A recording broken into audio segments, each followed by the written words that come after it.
урматтуу мекендештер, мына ушул эле тууганыбыздын мен азыр бир аз көрсөтпөй кеттим. Муну караңыздар. Лейкоцит активный деп коет да. Бул уже раковый клеткада или кандайдыр бир кистоз измененияда лейкоциттин мындай активный болушу өтө аз да, мындай болбойт почтичи. Мына биздин тууганыбыздын лейкоцитин караңыздар, бүт мына жакыныраак алып келсе болду бекен. Или мындай жылдырып чоңойтуп. Экран өзүн чоңойтуп. Чоңойдубу? Видно да? Так, эмне караңыздар. Мына мен айткан лейкоцит эритроцит абдан жакшы состояниеде. И плюс лейкоцитти караңыз, активный жылып атат, бүт жылып, издеп, кайерде майда микробтор бар экен, кайерде өзгөрүү бар экен деп тутамын, ошолорду жеймин деп мына жылып атканын караңыздар.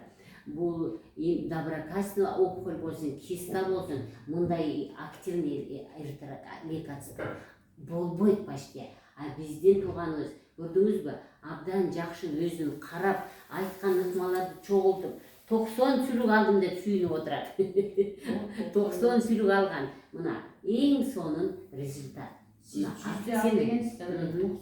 90 да бул эң сонун нерсе. Бул 9-чтук эмес да, чынбы? 90-чтук деген бол. Караңыздар, мына абдан жылып лейкоцит караңыздар, абдан сонун неме картина. Лейкоцит жылып организмдин ичинде, кандын ичинде жүргөн киресиздердин баарын жок кыламын деп аракет кылып атат. Караңыздар. Эң сонун картина. Көз тийбесин. Кудайым Таалам дайым ушундай ден соолукту берсин сизге. Сонун эритроциттер и лейкоцит активный. Эритроциттен 3 эсе чоң болуш керек нормада. Мына 3 эсе чоң болуп турат. Көрдүңүзбү? Биринчиден, экинчиден, мына бул активный жылып атат, аяк-бияка жылып атат. Бул тоже эң сонун картина.